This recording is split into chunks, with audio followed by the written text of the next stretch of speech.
कहानी अली असगर की।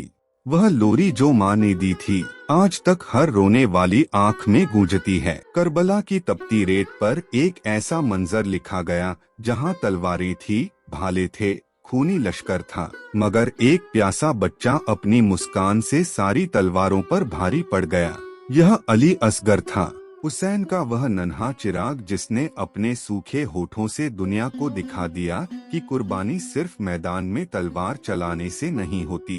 कभी कभी एक माँ की गोद में छुपा बच्चा भी दीन को बचा जाता है। यह वही मासूम था जिसने बिना बोले, बिना चीखे अपनी गर्दन से बहता खून करबला की रेत को गवाही बना गया। वो तपता हुआ दिन था, 10 मुहर्रम, जब सूरज भी करबला की रेत पर आग बरसा रहा था। इसी दोपहरी में हुसैन इब्ने अली अलैहिस्सलाम ने अपना सब कुछ अल्लाह के नाम पर कुर्बान करने का इरादा कर लिया। भाई, बेटा, भतीजा सब शहीद हो चुके थे। अब वह खुद मैदान में आखिरी बार हक की आवाज लेकर खड़े थे। इमाम हुसैन ने यजीद की फौज के सामने ललकार कर कहा, मैं वही हूँ जिसके लिए मेरे नाना रसूल अल्लाह ने कहा था कि हुसैन मुझसे है और मैं हुसैन से हूँ।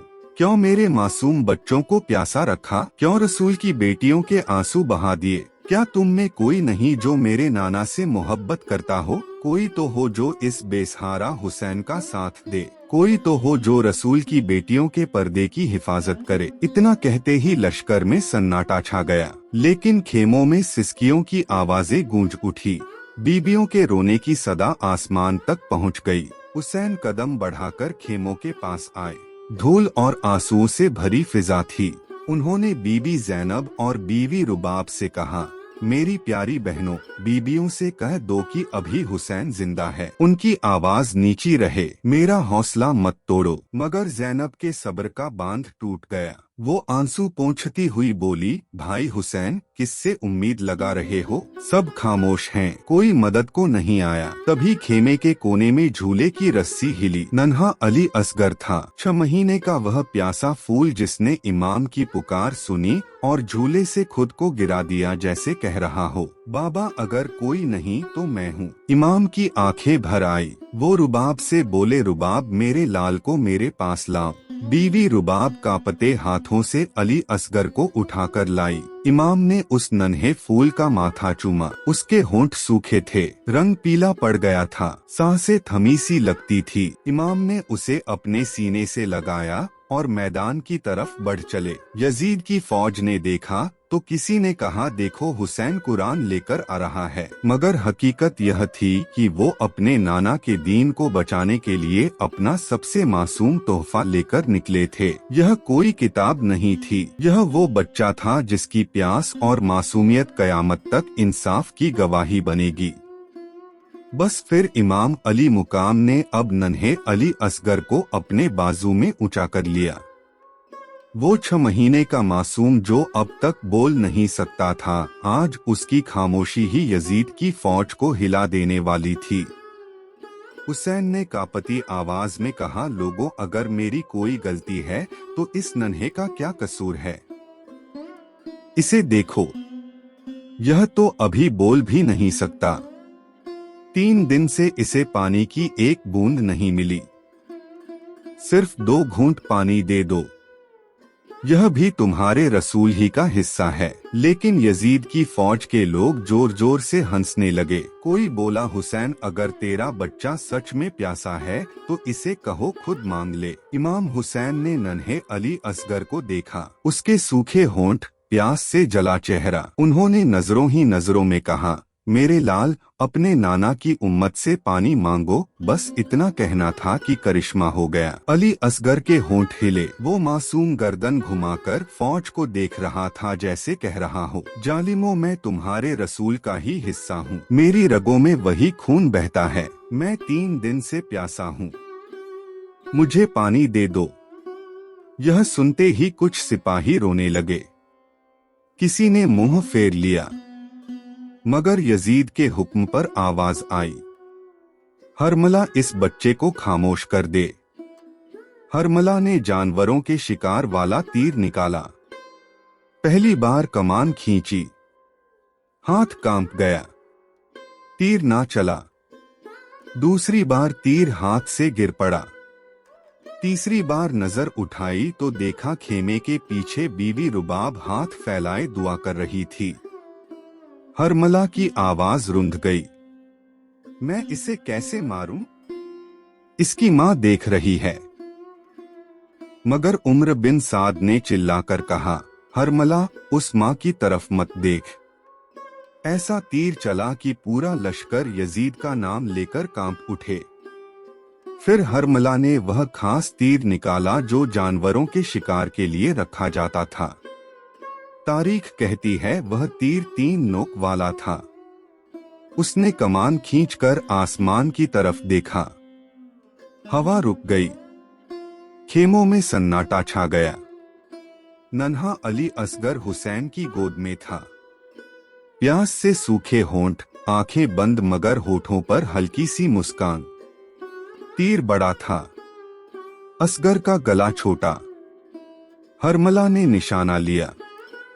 सांस रोककर कमान छोड़ी और वह तीर सीधा उड़ गया। तीर की एक नोकली असगर के कान में लगी। दूसरी नोक उसके बाजू और सीने को चीरती चली गई और तीसरी नोक उसके पेट से होती हुई हुसैन के बाजू में जा लगी। मासूम असगर की मुस्कान जैसे कह रही थी, बाबा, मैंने अपना हिस्सा दे दिया। हुसैन ने अपने 6 महीने के इस नन्हे लाल को देखा और खून हुसैन के हाथों पर गिर रहा था। करबला की रेत तप रही थी। सूरज आग बरसा रहा था। मगर हुसैन की गोद में वो मासूम अब हमेशा के लिए खामोश था। हुसैन ने ऊपर आसमान की तरफ देखा। या अल्लाह, इस खून को कहां बहाऊं? उन्होंने चाहा कि इस खून को आसमान की तरफ उछाल दें। आसमान से आवाज आई, हुसैन, इस मासूम का खून मुझ पर मत फेंको। अगर यह कतरा गिरा तो कयामत तक बारिश नहीं बरसेगी। फिर हुसैन ने जमीन की तरफ देखा। रेत जल रही थी। करबला की मिट्टी भी तड़प उठी। हुसैन, इस खून का एक कतरा भी मुझ पर मत गिराना। अगर गिरा तो कयामत तक अनाज नहीं उगाऊंगी। हुसैन ने वो खून अपने हाथों में थामा। कुछ देर तक आसमान की तरफ देखा। फिर उसी खून को अपनी दाढ़ी पर मल लिया। आंसुओं से भीगी आवाज में कहा, या अल्लाह, तू गवाह रहना। तेरे इस्लाम को बचाने के लिए मेरा नन्हा अली असगर किस तरह शहीद हुआ। उसके बाद हुसैन ने अपने 6 महीने के मासूम असगर के जिस्म को अपने अब्बा में छुपाया और कांपते कदमों से खेमे की तरफ चले। जैसे ही बीबी रुबाब के सामने पहुंचे, उन्होंने चादर हटाई। तारीख कहती है बीबी रुबाब का चेहरा पीला पड़ गया। आंखों से आंसू बहने लगे। कांपती आवाज में बोली, क्या मेरे बच्चे के कातिल की कोई औलाद नहीं थी? क्या वह बेऔलाद था? हुसैन ने बीवी रुबाब को गले से लगाया। आंसू पछे और कहा, सब्र करो रुबाब, देखो हम सब शहीद होंगे। सबकी लाशों के साथ बेहोरती की जाएगी। कोई नहीं बचेगा। आओ अपने असगर के लिए एक कब्र तैयार कर लें। फिर हुसैन ने बीबी रुबाब के साथ खेमों के पीछे तपती रेत में अपने नन्हे अली असगर की छोटी सी कब्र खोदी। रुबाब के कांपते हाथों में वह मासूम लिपटा रहा। हुसैन ने अपने जिगर के टुकड़े को उसी गर्म रेत में दफना दिया। रेत भी उस वक्त सिसक रही थी। फिर जब हुसैन खुद भी शहीद हो गए, खेमों को जला दिया गया। बीबियों को कैद कर लिया गया। रस्सियों में बंधी बीबियां जलते हुए खेमों के साए में शाम की तरफ ले जाई जा रही थी। शहीदों के सर काटे जा रहे थे। उसी फौज में से किसी ने आवाज दी। वह बच्चा नहीं मिला जिसे हुसैन पानी पिलाने के लिए मैदान में लेकर आया था। एक जालिम बोला, मैंने देखा था हुसैन उसे खेमों के पीछे दफना रहे थे। यह सुनते ही उमर बिन साद ने दहाड़ कर कहा, अपने हाथों में नेज़े ले लो, जले हुए खेमों के पीछे मारते रहो, जब तक उस बच्चे की लाश ना मिल जाए जिसे हुसैन ने दफन किया था। अगर वह मिल जाए तो उसका भी सर काट करने पर सवार कर देना। बस फिर यजीद की फौज ने हाथों में नेज़े उठा लिए। करबला की तपती हुई जमीन पर नेज़े मारते जाते रेत उछलती जाती। हर वार के साथ खामोशी टूटती जाती। तारीख कहती है, एक नेजा जैसे ही जमीन में लगा और ऊपर आसमान की तरफ उठा तो उस पर अली असगर का नन्हा सा जिस्म हवा में जैसे परवास करता नजर आया। फौज यजीद खुशी से झूमने लगी। देखो, हमने रसूल अल्लाह के छोटे नवासे को ढूंढ लिया, वह मासूम जिसे 3 दिन की प्यास ने तोड़ा था, अब जालिमों के नेजे पर सवार था। जालिमों ने नन्हे अली असगर के 6 महीने के जिस्म को तपती रेत पर रखा। खंजर निकाला गया और उस मासूम का सर काट दिया गया। कोई रोया नहीं, कोई कांपा नहीं। फौज बस झूमती रही जैसे कोई जश्न मना रही हो। उस मासूम का सर नेकी नोक पर चढ़ा दिया गया, जिस्म को वहीं धूप में छोड़ दिया गया।